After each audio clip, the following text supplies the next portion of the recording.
예. 네, 문재인 대통령이 오늘 추미애 장관, 박지원 국정원장 등을 청와대로 불러서 권력기관 개혁회의를 열었습니다. 권력기관장들과 이 공수처 그리고 검찰 개혁에 대해 의견을 주고받았는데요. 그런데 참석자 가운데 내각에서는 유일하게 추미애 장관과 문 대통령이 함께 입장을 했습니다.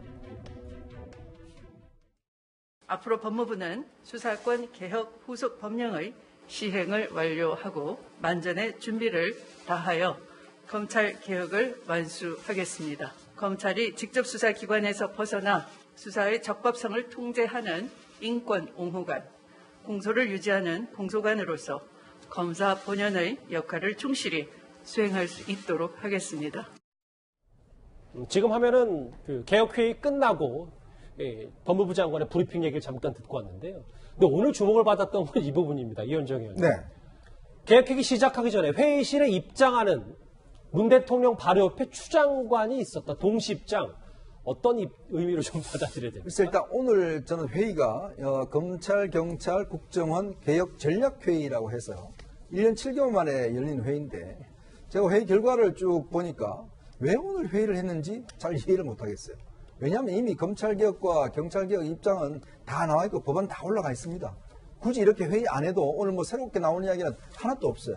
그럼에도 불구하고 왜 청와대에서 이렇게 코로나 국면에서 장관들을 불러 모아서 대통령 행사했을까? 저는 저 한 장의 사진을 위해서 오늘 행사했다라고 저는 개인적으로 생각이 듭니다. 그건 뭐냐면 어제 19일 대통령이 청년의 날 기념식에서 공정의 가치를 이야기를 하면서 37번의 이야기를 하면서 추미애 장관 이야기는 하나도 하지 않았거든요. 그리고 지난주에 대정부 질문이 다 끝났습니다. 어떤 면에서 보면 추미애 장관 문제가 이제 국회에서 논의가 끝났잖아요.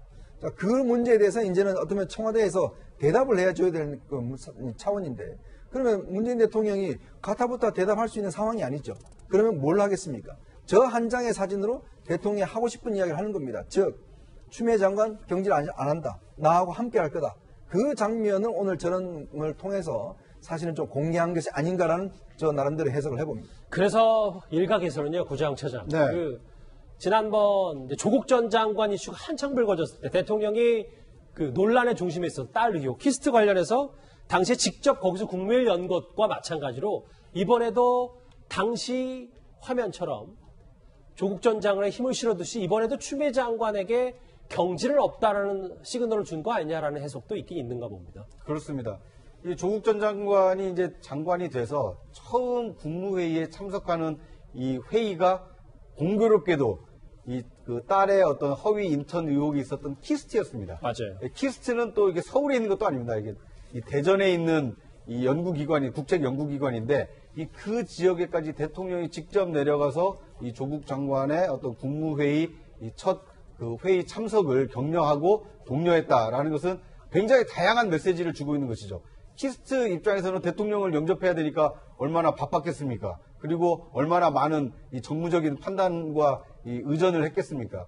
마찬가지로 추미애 장관이 대정부 질문에서 야당의 집중적인 공격을 받았지만 인사권자인 대통령 입장에서는 추 장관이 그렇게 장관직을 수행 못할 만큼 큰 문제가 있다고 보지 않는다. 나는 추 장관을 신임한다라는 것을 구두로 얘기하진 않았지만 바로 나란히 입장함으로써 이 추 장관에 대한 변치 않는 이 신임을 보여줬다. 뭐 이런 정치적 해석이 가능할 것 같습니다. 두 분 말씀처럼 경지를 얻고 힘 실어주기 아니냐라는 뭐 여러 가지 해석들이 나오니까 뉴스탑10 시작 전에 청와대에서 이거에 대해 설명을 좀 한 게 있어요. 조상호 부대변인. 네네. 청와대는 네. 아니 이게 뭐 그렇게까지 뭐 해석할 여지가 있는 게 아니라 의전서에서 법무부 장관이 제일 높으니까 네. 대통령 영접에 나섰다 뭐 이렇게 간단하게 설명을 했더라고요. 예, 뭐 사실은 그 정부 각부도 그 의전 순위가 있는데요. 그러니까 정부조직법상 이제 뭐 법무부 같은 경우는 6번째고, 행정안전부 같은 경우는 8번째입니다. 그래서 그런 그 의전 서열상 앞서기 때문에 그 제일 가장 앞서는 선임이 그 가장 높은 기밀을 같이 모시고 나오는 방식이 일반적이고요. 그런 걸 설명한 것 같고, 다만 이제 이런 회의가 그러면 딱 지금 이런 현재 상황을 뭐 어떤 돌파구로 삼기 위한 회의였냐? 그게 아니라 원래 오래전부터 계획되어 있었던 회의였고, 뭐 검경 수사권 조정 관련해서 일정 부분 다 논의가 있었다고 하지만 예. 세부적인 부분에 관해서는 여전히 협의가 지금 남아 있는 상태고요. 특히 이제 국정원이 함께 참여했는데 국정원의 대공 수사권 관련해 가지고 아직 경찰과 협의 조율할 사람들이 굉장히 많이 남아 있거든요. 그래서 그런 부분을 전반적으로 독려하기 위한 행위였기 때문에 뭐 그걸 그렇게까지 해석하는 건 좀 과한 해석 아니냐 뭐 그렇게 생각합니다. 여기 사진에 보는 것처럼 이 아들 놀랄 흡사인 추미애 장관이 이렇게 오늘 문재인 대통령과 함께 있는 것만으로도 사실 많은 주목을 받을 수밖에 없었습니다. 문 대통령은 지난 주말 청년의 날 기념사에서도 공정을 무려 37번이나 언급했었습니다. 여전히 불공정하다는 청년들의 분노를 듣습니다. 때로는 하나의 공정이 다른 불공정을 초래하기도 했습니다. 공정은 촛불혁명의 정신이며 우리 정부의 흔들리지 않는 목표입니다. 채용, 교육, 병력, 사회 문화 전반에서 공정이 체감되어야 합니다.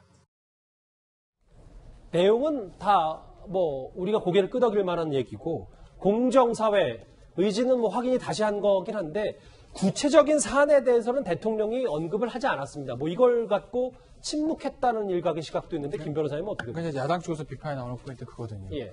대통령이 공정을 강조한 거는 뭐 국가원수로서 행정부의 수반에서 당연히 할 수 있는 일이고 당연한 겁니다. 어쨌든 대통령도 취임사에서 공정을 얘기했고 그리고 지금 되게 청년 세대 중심으로 해서 이 시대 화두가 공정 아니겠습니까? 그런데 청년의 날을 기념해서 대통령과 공정을 얘기하는 건 너무나 당연한 건데 그리고 마지막 임기까지 공정을 챙기겠다라는 어떤 그런 의지를 표명한 것도 당연한 건데 문제는 어찌됐든 간에 지금 이 공정의 문제에 떠오른 여러 가지 이슈들, 특히 이제 범여권 인사들에 생긴 추미애 장관에 대한 이제 그런 어떤 문제에 대해서 과연 대통령을 어떻게 생각을 하고 어떻게 처리를 할 건지, 그리고 말보다 뒷받침되는 행동 아니겠습니까?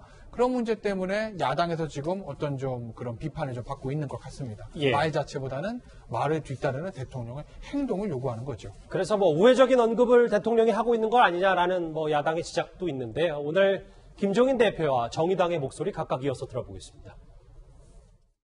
불공정 사례가 여러 가지가 있었을 거 아니에요. 그거를 하나라도 뭐 시정을 하면서 공정을 강조해야지. 그거는 그냥 모른 척 지나면서 공정은 아무리 강조를 해봐야 그거는 별로 나는 의미가 없다고 생각합니다. 오히려 반복을 하면 할수록 왠지 더 추상적이게 되는 느낌? 그래서 어떤 점에서는 정부가 청년들을 혹시 좀 불편해하시는 거 아닌가? 구정차장. 네. 정의당에서조차 뭐 이런 얘기를 했어요. 좀 불편하고 추상적이고 좀 공허하다. 뭐 이런 얘기까지 했는데 네. 이 부분 부모를 이용한 특혜가 맞다라는 여론조사 결과가 다소 좀 높게 나온 것도 좀 봐야 될 것 같아요. 그렇습니다. 지금 이제 추미애 장관 아들의 그 휴가 특혜 연장 의혹에 대해서 지금 뭐 법적으로 문제가 있느냐 없느냐 아니면 그 과정에 어떤 그 불합리한 일이 있었느냐 다양한 이 주장과 논의가 반복되고 있지만 이걸 지켜보는 국민들은 굉장히 상식적으로 판단을 하지 않았겠습니까? 상식적으로 봤을 때 군대 간 아들이 전화로 휴가 연장이 가능할까? 내 아들은 안 되는데 왜 추미애 장관 아들은 됐지? 뭐 이런 거에 대한 반발이 지금 저런 그 여론조사 결과로 나타났다고 봅니다. 그러니까 수치로상으로 보면 거의 2배 정도, 그러니까 더 많은 2배에 가까운 국민이 추 장관이 약간 그 부모의 어떤 그 특혜를 받은 거 아니냐, 아들이 특혜를 받은 거 아니냐 이렇게 생각을 하고 있다라는 것을 추 장관은 물론 이 정부 당국자들께서도 국민 여론이 이렇구나. 그러면 어떻게 대응을 해야 될까? 이걸 법적인 문제로 시시비비로 가려갈 것인지 아니면 국민들의 어떤 비판 여론을 겸허하게 수용할 것인지. 그러니까 추미애 장관이 지금 대국민 이 대정부 질문에서 답변하는 것을 보면 그 부부임에도 불구하고 남편에게 주말 부부라 묻지 않았다. 또는 보좌관에 대해서는 물어보고 싶지 않다. 굉장히 비상식적인 답변으로 일관을 했거든요. 국민 의혹을 해소하기 위해서 진정성 있는 답변을 하기보다는 자꾸 대답을 회피하는 모습을 보이다 보니까 이 국민 여론은 더 저렇게 악화된 것이 아닌가 하는 생각이 듭니다. 앞서 구정차장이 그 키스트가 대전에 있다고 소재라고 말씀하셨는데 그 네. 서울 성북구라고 이거 좀 사실관계만 잠깐 바로 잡겠습니다. 알겠습니다. 뭐 그럼에도 그 내용 전달은 뭐 큰 무리는 없을 것 같고요. 관련 소식 여기서 정리.